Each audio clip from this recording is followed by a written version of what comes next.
Hey, my name is Izzy. This is Rolling Virtual Cards coming at you with another Commander Ratings video. This time we're going over Lathril, Blade of the Elves. It's a 2 black and a green for a 2/3 legendary creature, Elf Noble with Menace, and whenever Lathril deals combat damage to a player, create that many 1/1 green Elf Warrior creature tokens. Tap it, tap 10 untapped Elves you control, and each opponent loses 10 life and you gain 10 life. So let's get into it and see exactly where Lathril falls. But before we do, go ahead and hit a like, subscribe, and let me know how many points you think Lathril is going to get out of 40. As always, let's go over the categories, just as a reminder. Commander cost is how easy is it to cast it. Color identity is how many colors is a part of the commander. Protection is does it protect itself in any way, shape, or form. Interaction is does it affect your opponents. Mana advantage is does it create you any mana. Card advantage is does it give you any extra cards. Access to any extra cards. Combo, does it have a combo that includes it that can win you the game. Engine, does it have any individual pieces that can really help push it to the next level. And finally, will it TTRPG? Let's figure it out. Commander cost is up first, and as you can see, it is a 2, a black, and a green, meaning this falls in the nice 4 mana range, right? 3 points, fair, not the best, but it's not too hard to get out. Ain't gonna lose any extra points because it's only 2 colors. Talking about 2 colors is color identity. This is gonna give you that black and that green. That's 2 points. Nothing to scoff at, but does leave a little bit to the imagination. With only 2 colors, you are going to lack a little extra push. Next up is protection. Does it protect itself? No. It does not. It's not cheating commander tax. It doesn't have hex or hexproof or shroud.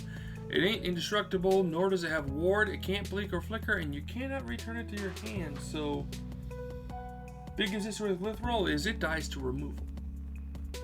Interaction. Does it interact with your opponents? Well, let's see. Does it have field control? No, not really. Field removal? No, not removing anything. And it doesn't have cane control or graveyard control, and it's not milling people. So that's another 0. Not looking good for Lathril here, guys. Maybe mana advantage. Does it got mana advantage here, guys? Yeah, unfortunately, I'm not seeing anything. It doesn't actually produce you any mana. That's another... Card advantage, okay. We've seen this before. Usually these cards that are super popular, they have card advantage. Does this have card yeah, I mean, I guess technically it's got a 1. It makes tokens. That is technically a card it's making. A lot of them too, and it's kind of the point of the deck. But it's not enough to give it a push, right? You're not going to be getting extra cards out of this commander. You're only going to be able to make those tokens, and that's, although good, is it good enough? Combo. What's that? What is this showing? There's no combos with this commander. The commander lacks combos. The closest thing you can find are 2-card combos that might be able to make you infinite elves. But that doesn't require the commander. It can be done in any elf deck. So it doesn't have combos. I don't know. Oh, my cat's playing with a ball, guys. She's being cute. So... yeah, so it lacks any combos, so that's not good. Usually they have a combo at least, okay. And this is like the 7th most popular commander of all time, okay. Okay, at least it has engines, okay. Okay, again, as I always say, these top commanders, they have really good engines. Every single one has had 5 in engines because they've had 1-card engines, and here are them for Lathril. Now, these are going to be a little stretch for some people's imaginations, but let's go over. The coat of arms is 5 in artifact. Each creature you can get +1/+1 for each other creature on the battlefield that shares at least 1 creature type with it. So what this coat of arms is doing is this is taking Lathril's ability to create tokens and saying, oh, you made 2 tokens? Cool. That's 2 elves. You're going to become a 4/4. You're going to become a 4/7. Then the next time you hit, you make 4 more elves, which is 4 more power and toughness for it. So it keeps going up and up and up. So that's how I coded arms this year. It kind of like perpetually makes it bigger, giving it more elves, making it bigger. An engine. Elves Arch Druid is the most popular card to put in this deck, and for good reasons. It turns her elves into... It not only does it make her a 3/4, which there are many other elves, this one's representing a lot of those elves, by the way, that do buff elves. And in and out of itself, that kind of helps Lathril, not as much as an engine. But the engine part for Elvish Archdruid is the fact that Lathril makes tokens, Elvish Archdruid taps for those elves. So although Lathril's kind of the engine for Elvish Archdruid, whereas Coat of Arms is the engine for Lathril, they're still cogs, so they work together. So all the elves that Lathril is making are going to get buffed by our Elvish Archdruid and allowed to tap for more. Which doesn't matter for our Seedborn Muse. Seedborn Muse untaps all permanents you control at the beginning of each other player's untap step. What that means, simply put, is that Lathril's tap ability can win you one rotation. Here's how that works. If you have Lathril and 10 untap elves, right? You tap them all, plus a Seedborn Muse, you tap them all, 10 damage to each opponent. Their turn comes, you untap. Tap them all, 10 damage to each opponent. That's 20, 30, 40. You can just end everyone there in a rotation. Great engine piece. Not a combo, though. Very close. And honestly, if it wasn't for the fact that either piece could just easily be removed, I'd say it's close to a combo. But it's just an engine piece. And that's okay. But where does that put our poor little Lathril? Last chance to comment before we see where it lands. Let's get into that ranking. And it lands at the bottom. Well, to be expected, it is number 7 on the list, so being lower than the rest makes sense, but we have seen some upsets, like the Ur-Dragon being number 1 and Atraxa being down all the way down at tied for, I guess, 5th. 1, 2, 3, 4, 5. I guess 6th. Yeah, for 6th with Krenko. But yeah, Lathril's 11. Is that bad? Is 11 bad? What is bad? Maybe I need to take a break from looking at the top commanders and look at a bad commander. See if we can find one that's just really not good.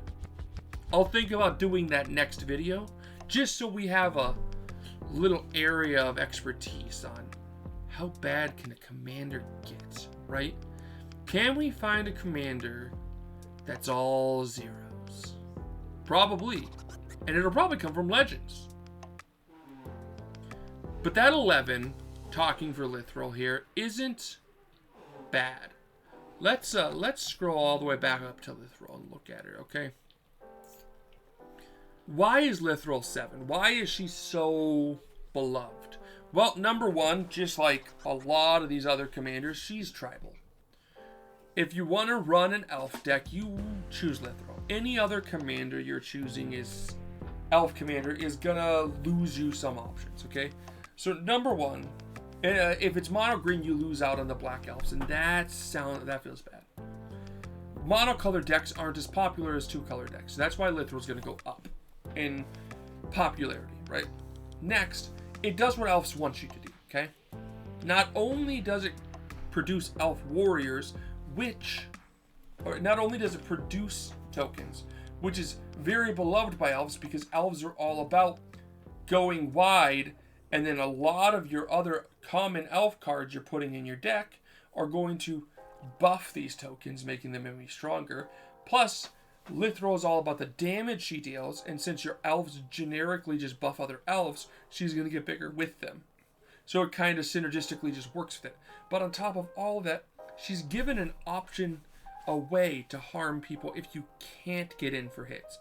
If they've got too thick of a wall, at least you can just tap it and the plethora of elves you're going to have to drain people and give you a little life gain on the side.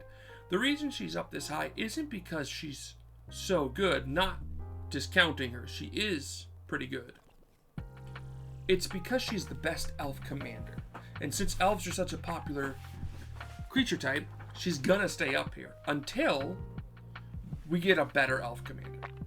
If we ever get an elf commander that draws cards because of elves, you're gonna see Lathril plummet and you're gonna see it go up. But they never gave us that because it would be too broken. Giving us a legendary elf that's black, green, blue, or something, or like 3 colors that draws you cards whenever you cast an elf would break Elf Ball in Commander, and they will never do that. Lathril is probably the best we're going to get, but maybe one day we'll get something. That all being said, let's ask the true question. Will it TTRPG?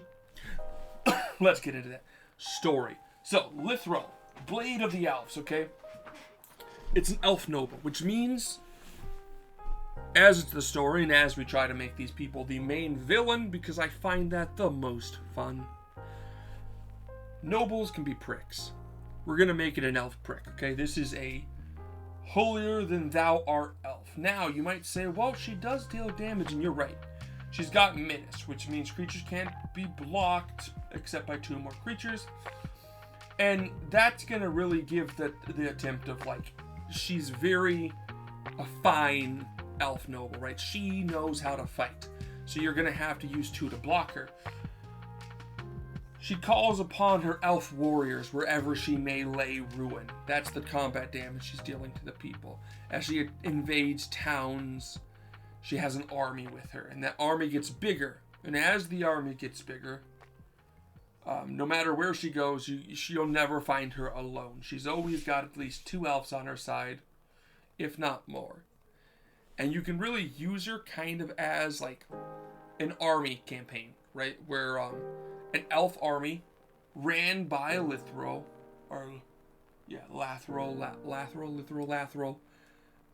is attacking towns, right? And as they go, they get more and more elves, right?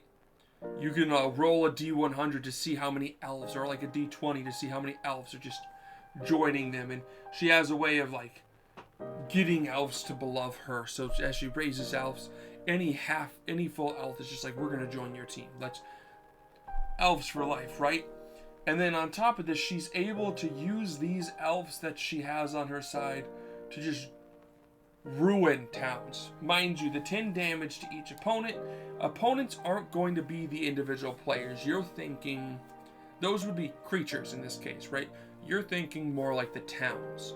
So she's able to just send out elves to raise other towns. Yeah, I'm going to send 10 elves over here, and 10 elves over there, and another 10 elves over here. Just raising smaller villages that aren't that big.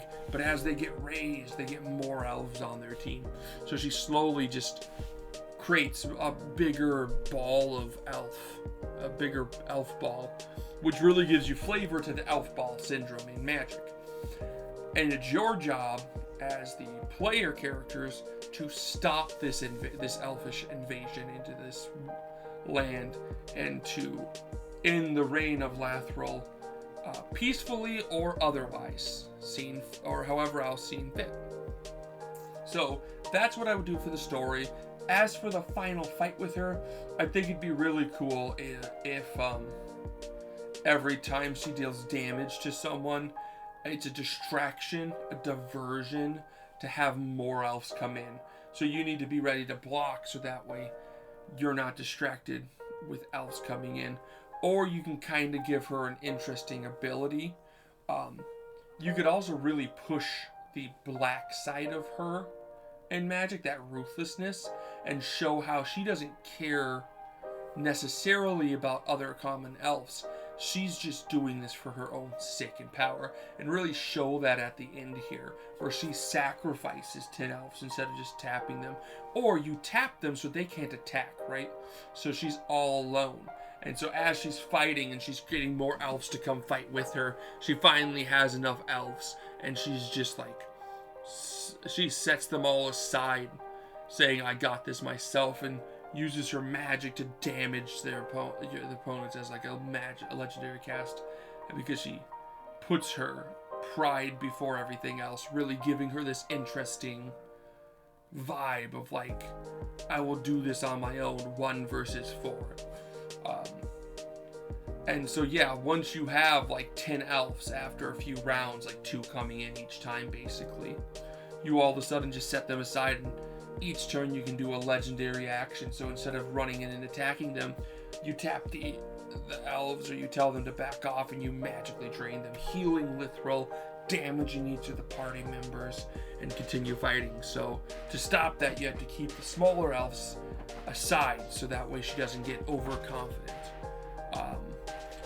Making a very interesting, complex fight where you have to stop the smaller elves from coming in while also having to stop her, because if you don't stop the smaller elves each turn, she's just going to heal up and drain you guys, and that's too much for the party to be able to handle. I think that's a very interesting combat fight right there. And then lastly, class, simply put, make her like an elf ranger or elf warrior. Either one works. As a noble, she's got a cool backstory. But I honestly think that type of army setting would be great, and the final fight would be such a unique thing, taking it straight to her. So, will she TTRPG? Most definitely. I think she's better there than she is in Commander. Peace.